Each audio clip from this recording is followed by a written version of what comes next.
Welcome to today's briefing, everybody. Let's head over to North Korea, where Little Kim has been shooting some ballistic missiles into the Sea of Japan. So on Sunday night, they launched one medium-range ballistic missile, and on Monday morning, they launched the longer intercontinental range ballistic missile capable of hitting the United States. For those of you that need the update, North Korea used to have the range to hit places like Hawaii and Washington State and Oregon, maybe Northern California. Well, those days are over. They can hit pretty much anywhere in the continental United States with the range of these new missiles. Now, they did hit their target. In the case of the long-range ballistic missile, they just shot it basically straight up into space and back down again, suborbital. And the payload fell outside Japan's EEZ and offshore of North Korea. So that is close enough for a nuclear warhead. They don't need to get any more accurate than that. So they were successfully hit their target, is the point. And they did this in protest because the United States conducted a port visit with one of our nuclear Virginia-class submarines. This is the USS Missouri, SSN 780, visited Busan Naval Base on Sunday, just before the launches. Now, the timing of the launches and the timing of the port visit is a little odd because you have to fuel the missiles, and that takes hours to do before the test. So maybe it's a coincidence, but they often protest any kind of port visit we do with South Korea. So I really think that this was in response to this submarine's visit. So what is it about the Virginia class that makes her so dangerous? She can shoot the long-range Tomahawk land attack missile, or cruise missile. She can also shoot an anti-ship version of it now that has been reauthorized for use on submarines and ships as well. She can shoot the ADCAP torpedo, of course, great for sinking just about anything that's out there. She has great ISR capability, which is intelligence, surveillance, and reconnaissance capability, keeping the theater commanders informed as to what's going on around there clandestinely without being detected. She's designed to operate in very shallow water, so as long as there's enough water for her to stay submerged in, she can operate in and out of all the little littoral regions that's in the Yellow Sea, Sea of Japan, and in that area. And that just drives North Korea crazy because they're very, paranoid about this capability, as they should be. She's very capable, full of cutting-edge technology. So that's what's going on in Korea. Let's move over to Yemen. This is really the big story that's blowing up right now. And we're going to spend some time on this one here because I want to teach everybody about who we're talking about whenever we talk about Yemen and the Houthis. It's like a full-on shooting gallery right now outside Yemen. The United States Navy, the Royal Navy, and the French Navy have all destroyed drones off the coast of Yemen. Recently, the U.S. Navy shot down 16 drones just in the past couple days. And by the time you see this, I'm sure that number will be much higher. So what the United States decided to do was to take the lead and form a Red Sea task force. The operation is called Prosperity Guardian, and what we're doing is we're bringing together an international coalition of navies to help escort these tankers, freighters, and cargo ships as they transit close to Yemen, going into the Suez Canal north of the Red Sea there, and southwards as well, going through the Gulf of Aden and into the Arabian Sea. So the way I see this working is not a conventional convoy system like we had in the Atlantic Ocean during World War II. A couple things that made the convoy system work in the 1940s crossing the Atlantic was technology back then. The Germans or the Axis powers could not see a large area of the Atlantic Ocean. So we were able to hide and stay undetected for long periods of time. And then when they did find our convoys, there were so many targets, they could only take out a couple before the convoy steamed past the submarines. So the way this is going to work, I think, in the 2023 is Yemen's going to be able to see all of the targets as they do now. They have drones flying out of Yemen. They know who's where, and then they check the registry of the ships and they target those ships with weapons. So bunching up a lot of ships into a cargo or convoy system isn't going to make them undetected, and it may actually make targeting a little bit easier because if you miss one, there's a chance you hit someone else instead. What is probably going to happen, I think the United States Navy is going to set up a screening system, and this takes a little bit more manpower, a few more vessels, but I think it'll be far more effective than a convoy system. And what that does is it sets up areas of responsibility all along the Yemen coast, whether it's in the Gulf of Aden or in the Red Sea, and you assign a single ship or multiple ships to that area of responsibility. And they just steam in that box, watching that airspace for attacks and coming from sea or from air. And they're responsible for that. And then you have to have enough assets to do that all along the Yemenese coast. And that's a big question. That may take a lot of ships. That may not be feasible for us to do. But if we can do it, I think a screening defense against Yemen would be much more effective than trying to do a convoy system like we did in World War II. Also, the merchants will prefer a screening system because then they won't have to stop, wait for a group of ships to come together and then move forward as one at the pace of the slowest ship. They don't want to do that. They want to keep steaming, by all means, or to the best of their means, not to the means of the least capable ship next to them, right? So a convoy system, I think, is unlikely, even though the United States is describing it as a convoy system. I think it's going to be a screening defense. And it's going to come down to, do we have enough ships and do we have enough missiles? This is a very important point that many people have brought up.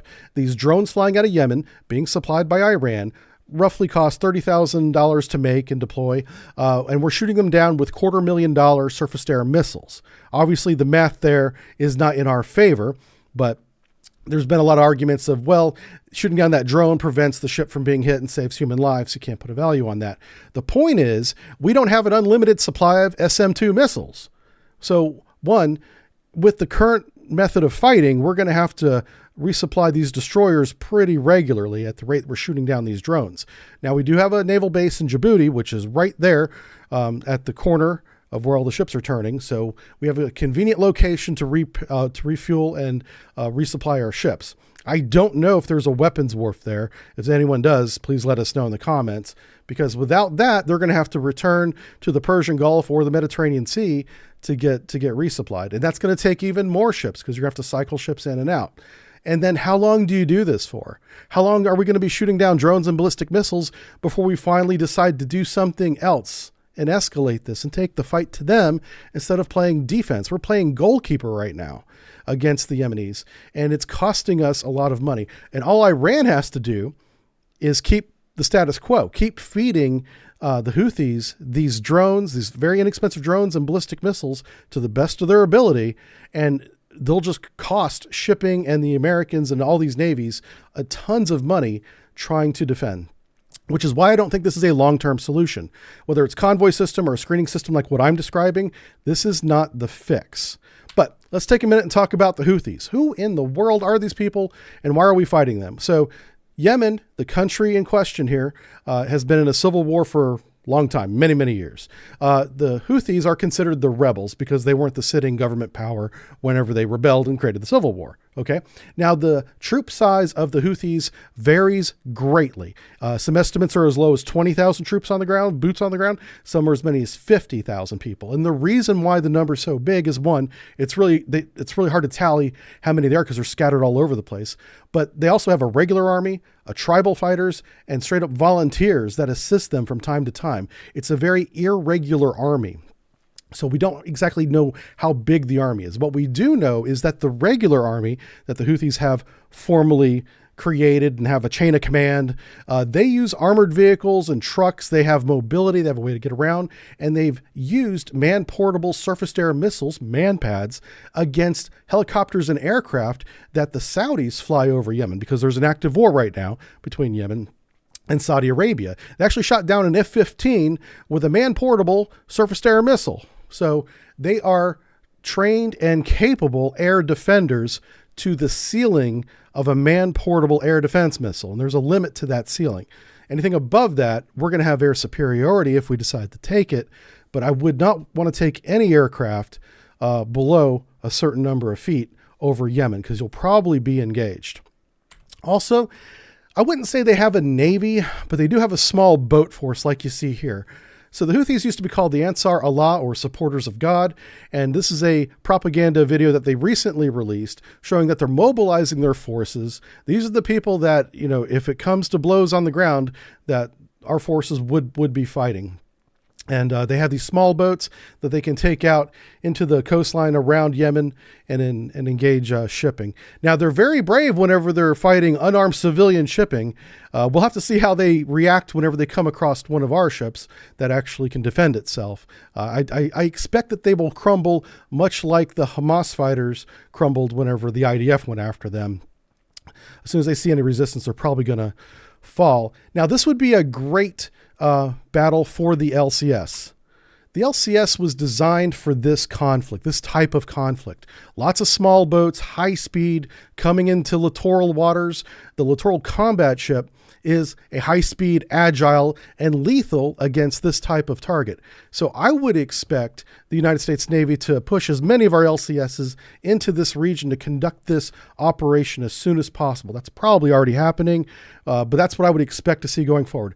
The LCS, as much as I've criticized it in the past, it does have advanced electronic surveillance and coordination systems to coordinate multiple vessels, including unmanned vessels, which is really big. It does have a 57 millimeter gun, Mark 110 on the bow, multiple 30 millimeter guns above the helicopter hangar, and 50 caliber guns along the port and starboard side that are manned by sailors on each one. Above the helicopter hangar is a RIM 116 rolling airframe missile for surface-to-air missile defense. In case any of these get too close, they can engage them with that. And of course, each LCS has the capability of hosting a Seahawk helicopter that can provide real-time battle assessment, targeting data, and communications control as the battle unfolds. So we might actually see the LCS in action if the Navy decides to deploy it, because this type of fight is exactly what she was made for. So we'd love to see that. But let's not forget about the boys. The Marines, the Marine Corps on the USS Bataan and the Carter Hall are still deployed in the Red Sea. And these guys have been at sea for 6 months now. They're ready to go to shore and break things or go home for Christmas. Looks like they're going to miss Christmas. So I think they're ready to break a few things. And they don't miss on their first burst like you saw the LCS miss on that last one. I probably should have picked a better clip. Anyway, my point is these Marines are ready for a fight. And boy, if they're given the opportunity, I'm sure they'll do us proud. Also, the Dwight D. Eisenhower Carrier Strike Group has left the Persian Gulf, is now in the Gulf of Aden, off the coast of Yemen as well. And she brings with her a whole fleet of capability, including this air wing that you're watching here. So we have so much firepower in the region, it's ridiculous. We have something that the Navy likes to call overmatch. And we have overmatch in excess. Take a look at the Saudi Arabian Peninsula right here. We have more forces concentrated around that than any other country in the world right now.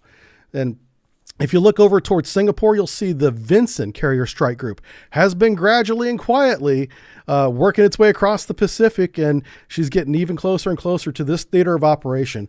We could have a third Carrier Strike Group off the coast of Saudi Arabian Peninsula ready to support fight. There is no doubt what the outcome of a full force attack would be between the United States and Yemen. We would win that hands down. The question is, will our boys be allowed to fight?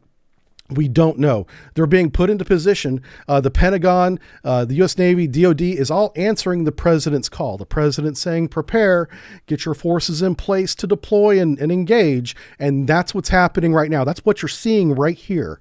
But all the U.S. Navy needs at this point, at the time that you're watching this video, is the go code from Mr. President. The president has decided to extend the deployments for these Marines and sailors past the Christmas holidays. And they're also endangering the lives of these people by leaving them off the coast of Yemen, essentially on a battlefield in formation as a battle rages around them. The Houthis are launching ballistic missiles and drones at ships that are around our sailors and troops right now in their ships. And the longer he leaves our forces in that position, makes them more and more likely to be hit by something. It's just a matter of time before the Houthis mistakenly hit one of our ships, or maybe even intentionally. So now that the president has got what he asked for, he has the forces in place. The question is, will he act? Will he make a decision to engage? You know, it's time right now to decide if you're going to bring the troops home or if you're going to use them. But don't leave them in formation on the battlefield as the battle rages around them. All they're going to do is take casualties right there. They're in what's I would describe as a no man's land, ready to fight, but they need to be given the go code. So make a decision. I fed it up to